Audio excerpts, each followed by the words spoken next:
નમસ્કાર વિદ્યાર્થી મિત્રો, આજના વિડીયોમાં આપણે પ્રકરણ 4 ભાગ અને પૂર્ણની અંદર આઈ નોટબુકમાં 43 નંબરના પ્રશ્નથી જોઈશું. 1/3 4 સમતુલ્ય અપૂર્ણાંક જણાવો. હવે 1/3 સમતુલ્ય અપૂર્ણાંકો હું અહીંયા નમૂના રૂપ 2 આપું છું, બીજા તમે પ્રયત્ન કરજો જાતે. બરાબર? તો 8/24 છે એ 1/3 ને સમતુલ્ય અપૂર્ણાંક છે. તો ખબર કેવી રીતે પડશે 1/3 ને સમતુલ્ય અપૂર્ણાંક છે? તો આપણે આનો છેદ ઉડાડી દઈએ. 8×24 એટલે કેટલા બધા 1/3 થયા ને, એટલે 1/3 ને સમતુલ્ય છે 8/24. પછી બીજો અપૂર્ણાંક છે 15/45. તો આ પણ 1/3 ને સમતુલ્ય અપૂર્ણાંક છે. જો આનો પણ છેદ ઉડાડશો એટલે 15×45 1/3 આવી ગયો. પછી છે 9/27. તો 9×27 આવા તમે બીજા અપૂર્ણાંકો તમે જાતે લખજો. બરાબર? પછી નીચે આપેલ કયો અપૂર્ણાંક 2/5 ને સમતુલ્ય છે? તો વિદ્યાર્થી મિત્રો, અહીંયા જે આ ઓપ્શન આપેલા છે તમે એનું છેદ ઉડાડતા જાઓ તો તમને ખબર પડશે કે કયો 2/5 ને સમતુલ્ય છે. બરાબર? જો અહીંયા છેદ ઉડાડીએ તો પણ અહીંયા 2/5 ના વધે. છેદ ઉડાડો જો ડાયરેક્ટ 6 ના ઘડીમાં 20 ના આવે, એટલા માટે એના અવયવો પાડી દેવાના. તો 3 ના અવયવો 3×2 6 અને 20 ના અવયવો 10×20 એટલે 2 ગયા. તો વધ્યા કેટલા? 3 દશાંશ. હવે અહીંયા પણ જો આ તો 4×8 ને 5×15 એટલે આમાં તો છેદ જ ના ઉડે. બરાબર? પછી અહીંયા 6/15 એટલે જો આના 3×6 બરાબર, અને 3×5 15. તો જો 3 ઉડી ગયા તો 2/5 એટલે 2/5 ને સમતુલ્ય અપૂર્ણાંક કયો થયો? 6/15. એટલે જવાબ શું આવશે? સી. પછી કેટલા ચોથા ભાગ ભેગા મળીને અડધો ભાગ થાય? તો કોઈ પણ આ વસ્તુ હોય, આપણે જો અહીંયા ચોરસ છે. બરાબર? આ ચોરસના 4 ભાગ કરી દઈએ. તો આ પહેલાં વચ્ચેથી ભાગ કર્યો એટલે આ બાજુનો અડધો ભાગ થયો. પછી 4 ભાગ કરે તો 4માંથી કેટલા ભાગ ભેગા થાય તો અડધો ભાગ બને? તો 2 ભાગ ભેગા કરીએ તો અડધો ભાગ બને. એટલા માટે જવાબ શું આવશે? એ ઓપ્શન. 2/4 ભાગ ભેગા મળી અને એક અડધો ભાગ બને. બરાબર? એ રીતે કેટલા 1/8 ભાગ ભેગા મળીને 1/4 થાય? બરાબર? તો કેટલા મળે? 1/8 કેટલા ભાગ હોય તો ચોથો ભાગ થાય? આપણે આ પ્રવૃત્તિ ચોપડીની અંદર પણ કરી હતી, યાદ આવે છે તમને? તો 2 1/8 ભાગ ભેગા થાય તો 1/4 ભાગ બને. બરાબર? એટલે અહીંયા પણ ઓપ્શનનો જવાબ આવશે એ. તમે ચોપડીવાળી પ્રવૃત્તિ યાદ કરો, તેની અંદર આપણે આ પ્રવૃત્તિ કરી હતી. 1/3 કેટલા 1/8 ભાગ હોય? બરાબર? તો 4 1/8 ભાગ થાય ત્યારે 1/2 બને. એટલે જવાબ આવશે સી. પછી કેટલા 1/16 ભાગ ભેગા મળીને 1/4 થાય? તો એમાં પણ જવાબ આવશે સી. 4 1/16 ભાગ ભેગા મળે ત્યારે 1/4 બને. પછી કેટલા 1/4 ભાગ ભેગા મળીને 1 બને? તો કેટલા હોય? 1/4 ભાગ 4 હોય. 4 1/4 થાય એટલે આખો 1 ભાગ બને. 50 નંબર. કેટલા 1/32 ભાગ ભેગા મળીને 1/2 થાય? 1/32 નો અડધો ભાગ એટલે કેટલો થશે? 16. એટલે જવાબ આવશે સી. 1/32 ભાગ ભેગા મળીને અડધો ભાગ થાય તો 32 ના અડધા કેટલા થશે? 16 ભાગ થાય. બરાબર? 51 નંબર. લોકેશ દિવસનો 3જો ભાગ ઊંઘવામાં, 12મો ભાગ રમવામાં, 4થો ભાગ શાળા અને અભ્યાસમાં અને બાકીનો ભાગ અન્ય પ્રવૃત્તિઓમાં વિતાવે છે. તો નીચેના સમયપત્રકમાં જે પ્રવૃત્તિઓ પાછળ જેટલા કલાકનો સમય વિતાવતો હોય તે અલગ અલગ રંગથી દર્શાવો, તેમજ દરેક પ્રવૃત્તિનો સમય કલાકમાં શોધો. તો વિદ્યાર્થી મિત્રો, આપણે પહેલાં દરેક પ્રવૃત્તિનો સમય શોધી કાઢીએ કલાકમાં, અને પછી તેને અહીંયા આ 24 કલાક આપેલા છે ને અહીંયા આ સમયપત્રક આપેલું છે 24 કલાકનું, તેની અંદર અલગ અલગ રંગથી દર્શાવવાનું છે. તો પહેલાં આપણે ઊંઘવામાં ત્રીજો ભાગ, લોકેશ ઊંઘવા માટે ત્રીજા ભાગનો ઉપયોગ કરે છે, બરાબર, ત્રીજા ભાગના કલાકનો. તો ત્રીજા ભાગના કલાક એટલે કેટલા થશે? તો દિવસનો ત્રીજો ભાગ એટલે એક દિવસના કલાક કેટલા? 24 કલાક થાય. તો 24 કલાકનો ત્રીજો ભાગ આપણે પહેલાં શોધીએ. તો લોકેશ દિવસનો ત્રીજો ભાગ એટલે કે દિવસના કલાક કેટલા? 24. 24નો ત્રીજો ભાગ એટલે 1/3 ભાગ થયો એટલે 24 ગુણ્યા 1/3. હવે આને છેદ ઉડાડી દઈશું તો 8 તારી 24 અને 8 એકા 8. તો 8 કલાક એ ઊંઘવા માટે વિતાવે છે. ઊંઘવામાં વિતાવે છે.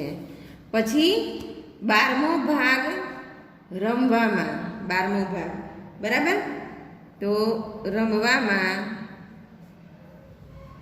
12મો ભાગ એટલે કે 24 કલાકનો 12મો ભાગ એટલે 24 ગુણ્યા 1/12 એટલે 12 દુ 24 એટલે 2 કલાક એ રમવામાં વિતાવે છે.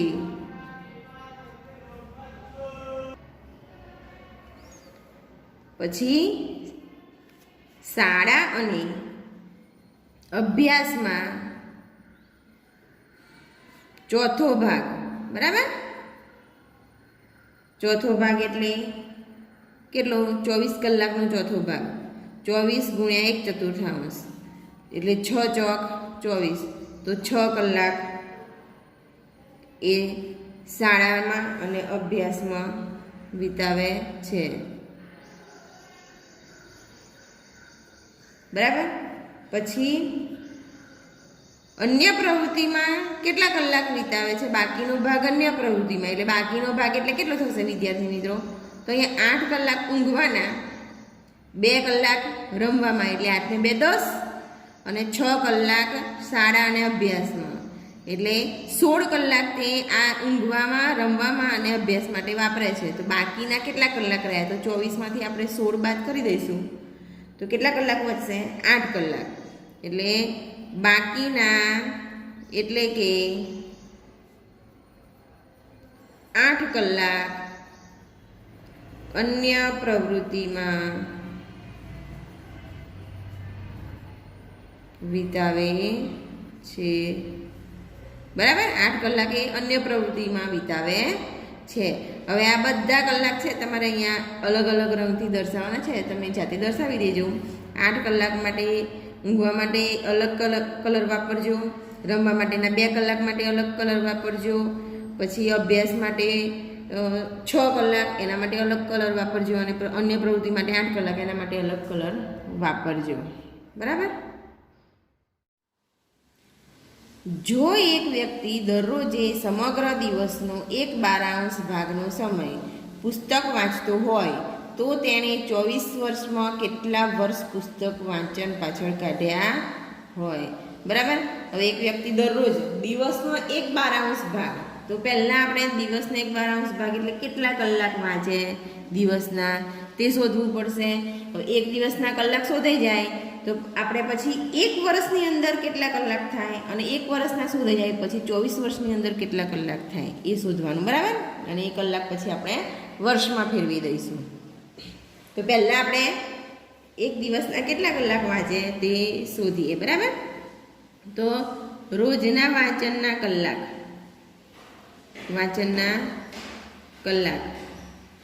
તો રોજના વાંચનના એટલે એક દિવસના કલાક કેટલા? 24. 24નો 1/12 ભાગ, 24નો 1/12 ભાગ, બરાબર. 24 કલાકમાંથી 1/12 ભાગનો સમય પુસ્તક વાંચે છે એટલે હવે આનો છેદ ઉડાડી દઈએ. 12 દુ 24 એટલે એ કેટલા કલાક વાંચશે?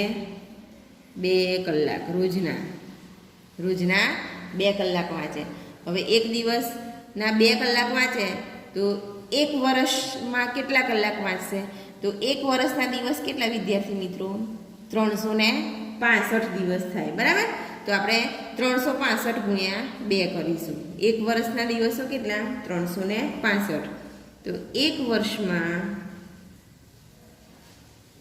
વાંચનના પાછળના કલાક બરાબર રોજના કેટલા કલાક આવ્યા? 2 કલાક ગુણ્યા 365 દિવસ બરાબર. 2 કલાક ગુણ્યા 365 કરશો તો તમારે 730 કલાક જવાબ આવશે બરાબર. 730 કલાક એક વર્ષની અંદર વાંચે છે. અહીંયા શું પૂછ્યું છે આપણને? 24 વર્ષમાં કેટલા વર્ષ પુસ્તક વાંચશે, એટલે 24 વર્ષમાં પહેલાં આપણે કેટલા કલાક વાંચશે તે શોધીશું બરાબર. હવે એક વર્ષનું મળી ગયું તો આપણે 24 વર્ષનું શોધીશું ને. માટે 24 વર્ષમાં વાંચન પાછળનો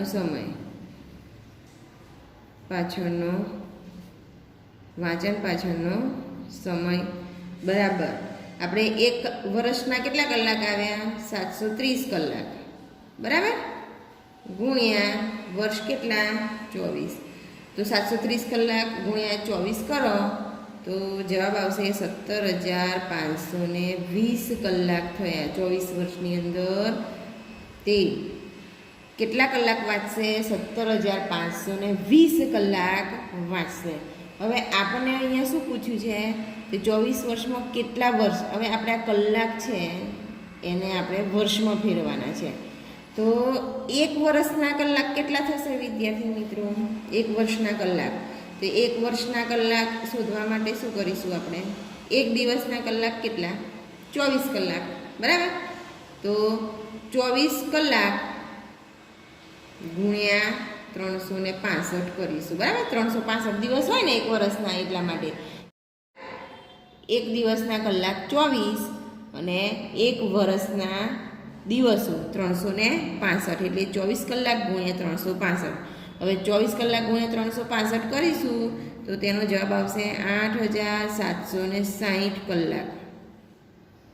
એક વર્ષના કલાક 8,760 થયા ને તો બીજા એક વાર એની અંદર 8,760 ઉમેરી દઈશું ને તો 17,520 કલાક થશે.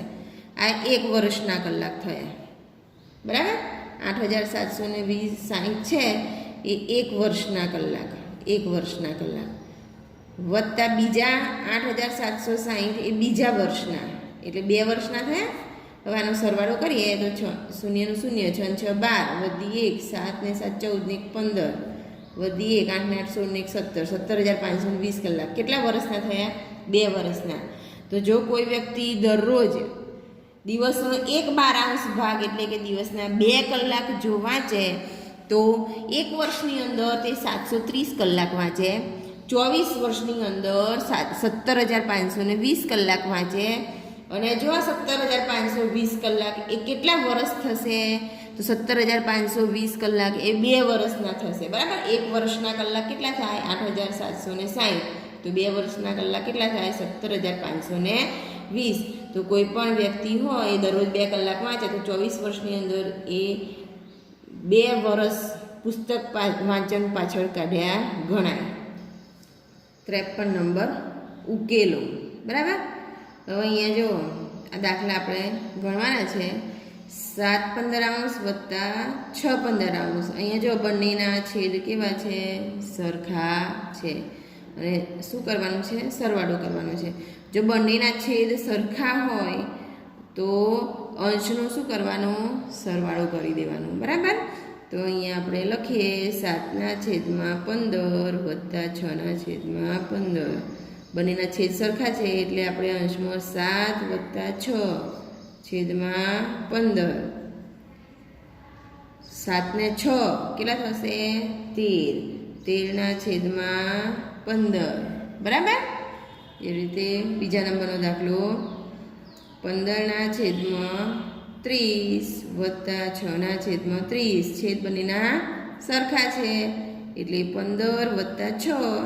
15 વત્તા 6ના છેદમાં 30. 15 ને 6 કેટલા થશે? 21. 21ના છેદમાં 30.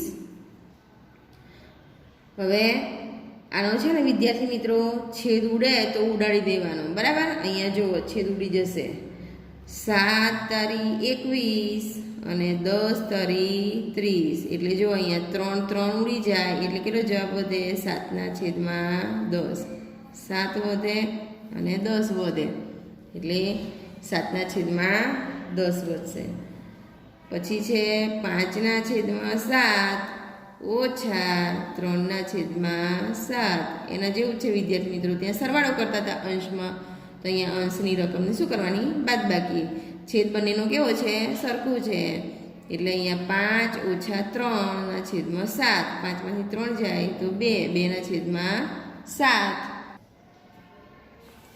હવે 2/3 વત્તા 2/3 વત્તા 1/3 બધાના છેદ કેવા છે સરખા છે એટલે અંશનો શું કરવાનું સરવાળો 2 વત્તા 2 વત્તા 1 છેદ બધાનું સરખું છે એટલે કોમન છે એટલે 3 બરાબર 2 2 4 ને 5 5/3 બરાબર પછી આ બંને દાખલા વિદ્યાર્થી મિત્રો તમારી જાતે ગણવાનો પ્રયત્ન કરવાનો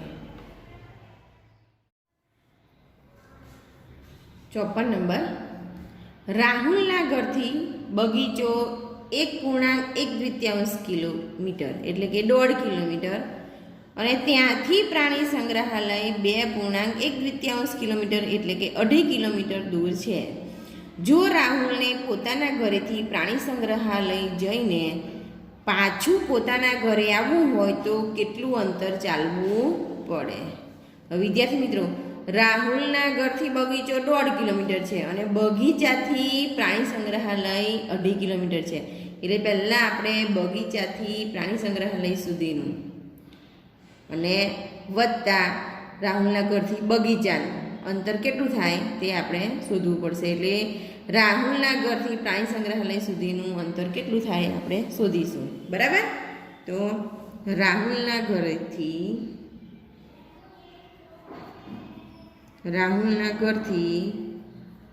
પ્રાણી સંગ્રહાલયનું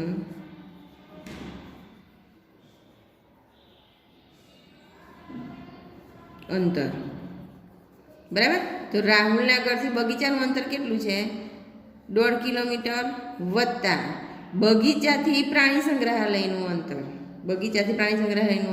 2.5 કિલોમીટર બરાબર બંનેનો આપણે સરવાળો કરીશું તો પહેલાં આપણે પૂર્ણાંક સંખ્યાનો સરવાળો કરીશું બરાબર એટલે 1 વત્તા 2 વત્તા 1/3 વત્તા 1/2 હવે 2 ને 1 3 અને અડધો અડધો આખો એક થાય ને એટલે ટોટલ 4 કિલોમીટર થાય કઈનું રાહુલના ઘરથી પ્રાણી સંગ્રહાલયનું અંતર જવાનું એકલું 4 કિલોમીટર થાય બરાબર હવે એ જઈને પાછું આવે છે પાછો પોતાના ઘરે પ્રાણી સંગ્રહાલય જઈ અને પછી પાછો પોતાના ઘરે આવે છે તો જવાનું 4 કિલોમીટર થયું તો આવવાનું પણ એટલું જ થશે ને એટલા માટે આપણે 4 ગુણ્યા 2 કરીશું તો ટોટલ 8 કિલોમીટર અંતર રાહુલને ચાલવું પડે તો માટે રાહુલને ઘરેથી પ્રાણી સંગ્રહાલય જઈને પાછું પોતાના ઘરે આવવું હોય તો 4 કિલોમીટર જવાના અને 4 કિલોમીટર આવવાના એટલા માટે 2 ગુણ્યા 2 એટલે 4 દુ 8 કિલોમીટર અંતર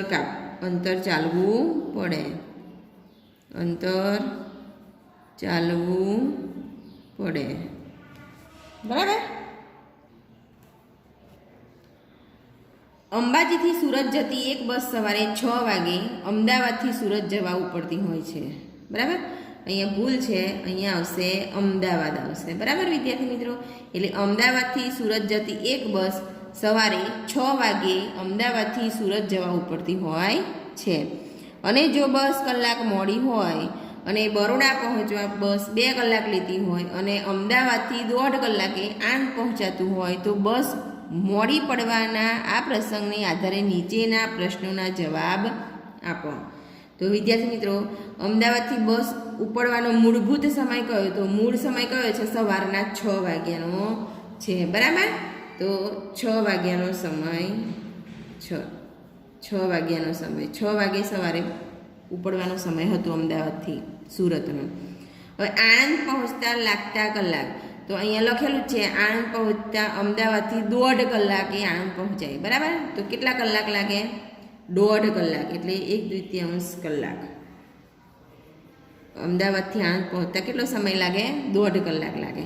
હવે અમદાવાદથી વડોદરા પહોંચતા લાગતો સમય, તો અમદાવાદથી બરોડા પહોંચવા બસ 2 કલાક લેતી હોય, બરાબર. બરોડા એટલે વડોદરા જ થયું, બરાબર. તો અહીંયા અમદાવાદથી વડોદરા પહોંચવા માટે કેટલા કલાક લાગશે? 2 કલાક લાગે. હવે અમદાવાદથી કેટલા વાગે બસ ઉપડી હશે?